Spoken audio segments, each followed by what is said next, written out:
Hello, my name is Patricia LaBrosse, and I currently serve as the chairperson for the Louisiana Nurses Political Action Committee, better known as LANPAC. We are conducting interviews with candidates for House of Representatives and as well as senatorial seats for the current 2023 elections. And there are a lot of them, lots of people running. So that's a good thing. We want to learn more about the candidates, what they stand for, what issues are important to them, but then also we'll be wanting to know about issues that are important for the welfare of the Louisiana citizens and for our nursing profession.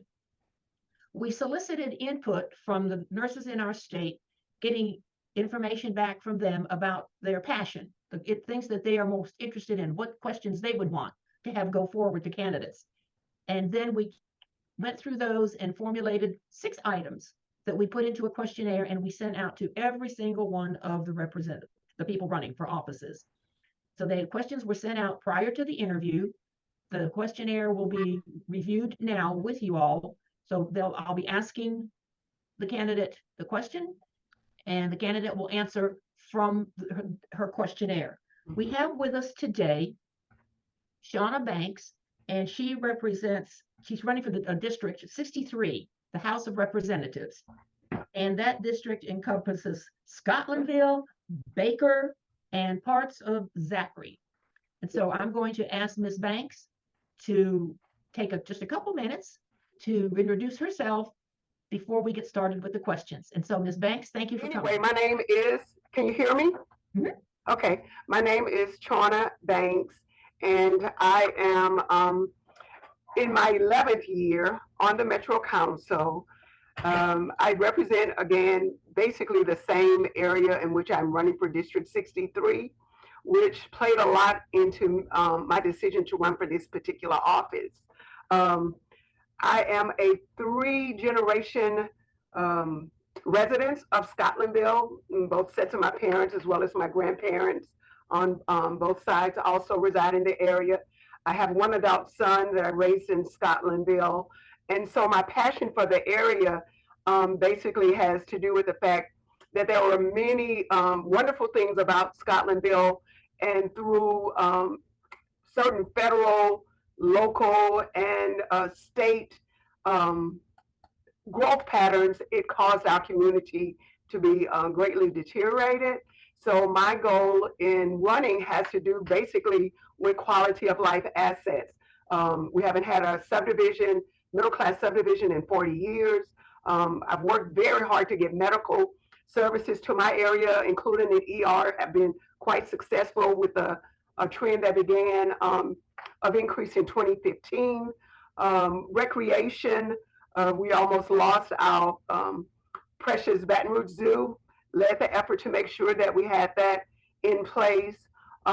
Education certainly is something that is a priority for me.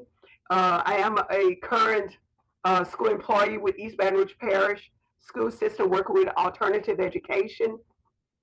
However, in my area, I do work with the Scotlandville family of schools. It includes, there's also the city of Baker, and we have several charter schools.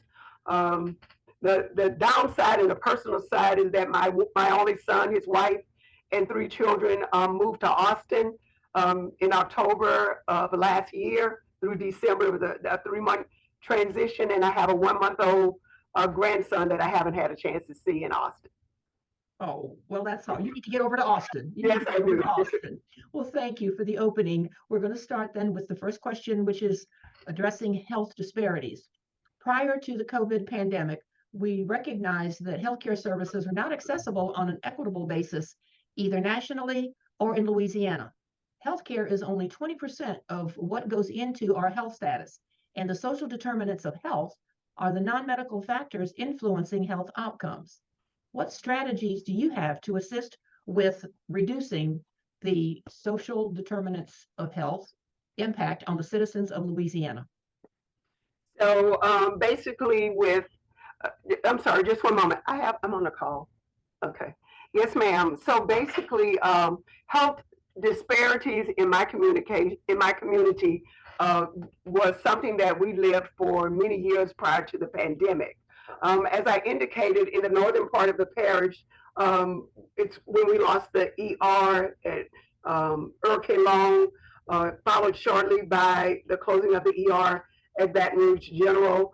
And in both those instances, that really brought a heightened sense of concern for the residents in the northern part of the parish, knowing that they would have to go to Our Lady of the Lake, Baton Rouge General, and Bluebonnet, and possibly even Oshner for care.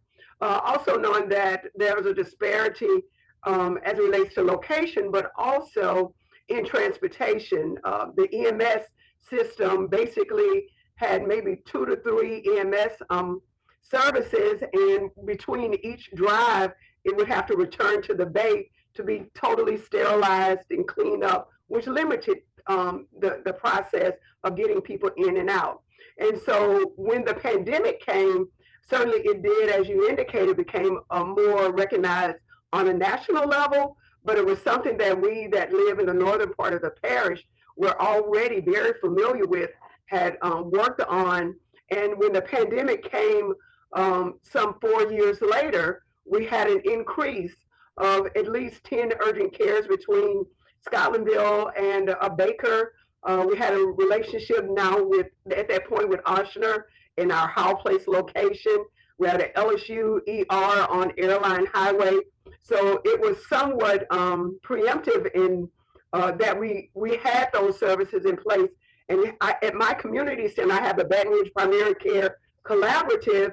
So we were on the forefront of making sure persons were able to get those COVID-related services prior and once the shot came about.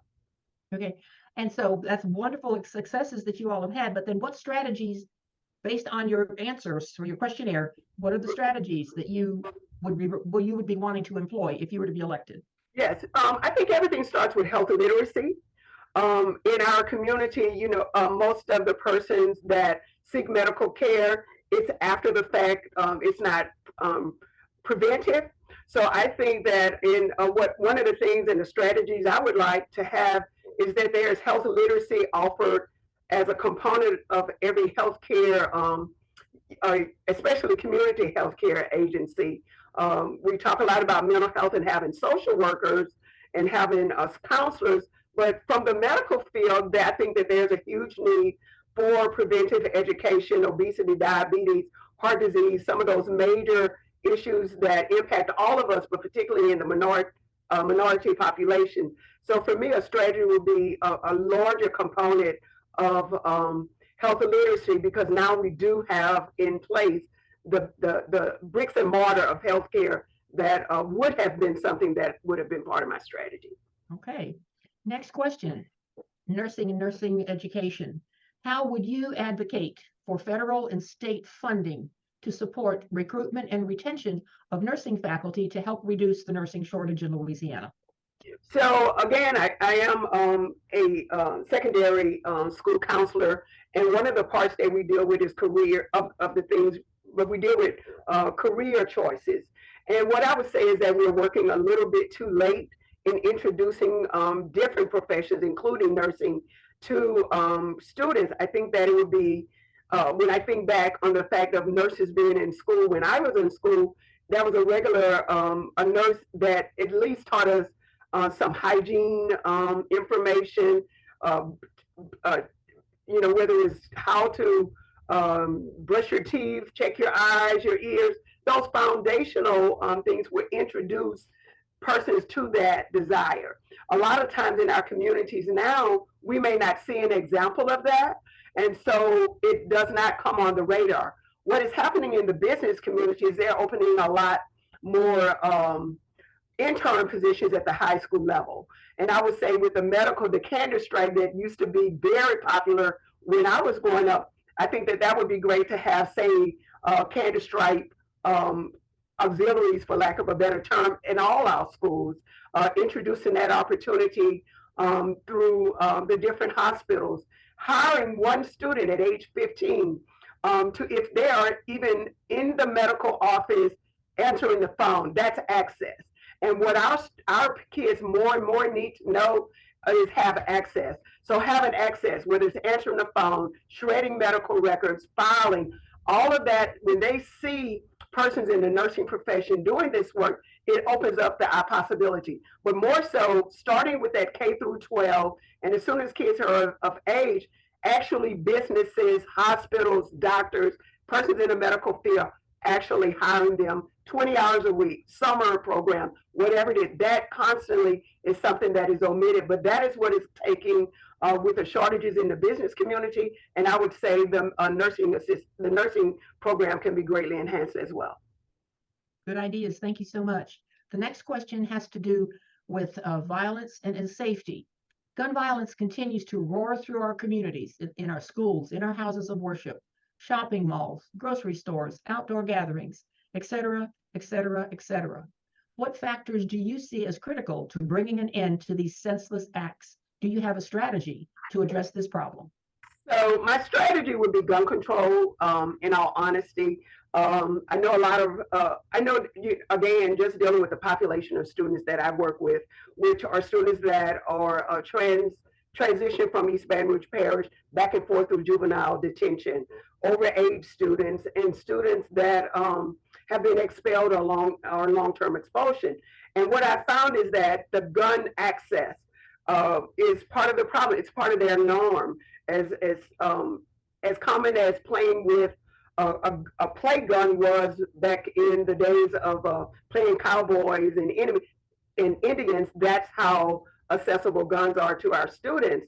And so we as a country, this is one area that the right to live is more important than the right to bear arms, because they're getting in the hands of persons who do not have the emotional intellect, the empathy, the compassion, the understanding that this is not a normal societal way of living. They have the maladaptive behaviors. So we have, as a country, as state representatives, as any political having any political influence, we have to have safe gun control to be able to manage the situation. Right. Thank you. The next part of that question has to do with just some safety thing too. Rapid fentanyl test strips can be used to determine if drugs have been mixed or cut with fentanyl. With important information about fentanyl, healthcare providers can take steps to reduce the community risk of overdose. How would you support legislation to make those rapid fentanyl test strips more readily available? So I think certainly there needs to be financing in that area, and it needs to go back to the just like when the HIV/AIDS epidemic came. There were on just about in any public, nonprofit, or social area there, whether it was a bathroom or whatever, there were condoms in a fishbowl, and we almost need to get that with the rapid fentanyl test strip. That is the outreach that needs to happen after we really talk about the fact that, again, education, then changing the culture and the landscape where getting those strips are part of the norm. But there is another area, and a larger area, and that is that our what I find is that a lot of persons just they believe whoever it is that's giving them the drugs. There's a trust on that, oh, I know where this came from. I know where that came from. So that misunderstanding and that trust that they have with those that they affiliate on the street is a barrier. And, it's like, so the other thing that is very much what I found a shame with families when they have a loved one that has passed with fentanyl, it goes virtually unspoken of. If they had cancer, you wouldn't know about it. If they had a heart attack, you wouldn't know about it. But a lot of families, either they aren't connecting the dots that this is as a result of fentanyl, or there's shame associated with. And there's a lot of misconceptions where people literally just say, oh, they just died, or we don't know what happened. So education, I would say, is the premise by which we would move forward, but also just having funding available that where the sticks are basically in every social setting you could think of. All right, thank you. Next question has to do with access to care. Are you supportive of actions to remove arbitrary barriers that prevent all healthcare practitioners, including advanced practice registered nurses, from practicing to the full extent of their education, licensure, and training? Well, I'm just reading because I can't remember. When I talk, when my understanding of this is that the advanced practical nurses are those that they are being limited in what all they can do as it relates to a doctor. In Louisiana, we have 4 categories of advanced practice registered nurses. Okay. Nurse practitioners, clinical nurse specialists, nurse midwives, and the registered nurse anesthesia person. Okay. And at this time, they need to have a collaborative practice to function in their scope of practice. They are to practice autonomously, but still have to have that collaborative practice, somebody that they can go back to if they have questions and that sort of thing, if they think the case is reaching the point that they need a different level of care. Several other states, many other states actually, have removed the collaborative practice agreement, and that's something that would have to be done legislatively. Sure. So if what it does is just remove the collaborative practice agreement, but it doesn't remove the professional nurse's responsibility to the staying within scope of practice and consulting with a physician should the case come up. So I figured that because I know I usually see I'll see if my doctor is not available, I'll see the nurse practitioner, and there was a time where the doctor had to sign a prescription or whatever, and that does slow the bear. I do believe that is important to have oversight, but not to the point where you'll constantly have to get everything signed by a doctor or whatever. It appears that they have a bill to the point of having licensing, then that's the autonomy that would mandate or dictate their ability to work. So for me, if they've done no succession, it's not like they're intern, or it's not like they're working on getting these credentials. I believe they satisfy the fact that you have the licenses. It satisfies everything that would be needed to work with without that barrier of having such an oversight and slowing down and not being able to operate and manage the profession accordingly. Thank you. The next 2 items are just kind of general questions, Ms. Banks. What are your legislative priorities?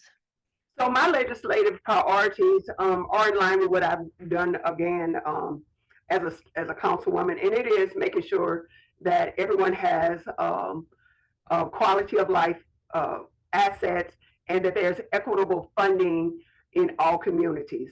So for me, a lot of it has to do with making sure, again, that there's affordable housing. And affordable to me does not mean a limited income. It means you can afford it. So regardless of your economic status, there is a home that fits your lifestyle and your finances. I don't think it's good to just have, I think it's good to have mixed income, and that developers have to incorporate a certain percentage of housing developments for a mid-level residents or salary persons. I also am important, again, with healthcare, making sure that it's accessible, that it's affordable, and that every community has choices as it relates to where and in close proximity that they can receive that care. Recreation is important to me. Job creation is important to me. Equal pay for men and women are very much, and environmental justice. I work part of my community is Alson, which has 3 super funds, and Rollison Field, and all of the waste from throughout the state comes on that small community. So my priorities are coming out of that, as well as the state highways that are border my community all have not had any kind of upgrades, and the community is growing. But however, those the upgrades as it relates to access are not getting better along with the growth. So those would be my priorities. All right, the last question. Why should the Louisiana nursing community support you as the best candidate for this legislative seat? Sure. So I think that the Nursing Association should support me because, again, the evidence and the fighting that I have done to make sure that that was healthcare in my area, with all of those locations, brought the ability to have nurses that became commonplace in my community. Both also, whether it's Baker, whether it's Scottsville, along 19, all of that again brings that's better jobs. There are persons who were able to work more than one job, but now they didn't have to travel long distances to pick up hours, but they were basically able to work if they wanted to in the same proximity. I am absolutely for, again, nurses who've done the work and passed the test for licensure to be respected as such. And if no other reason, my legislative aid husband is a nurse. Okay, and so we thank you for having completed the questionnaire, and thank you for answering these questions on video. I want to give you just a minute or so to kind of wrap up with anything that you haven't already said that you might want to say. I think I said a great deal. My answers have been long, so I just want to thank you all for the opportunity.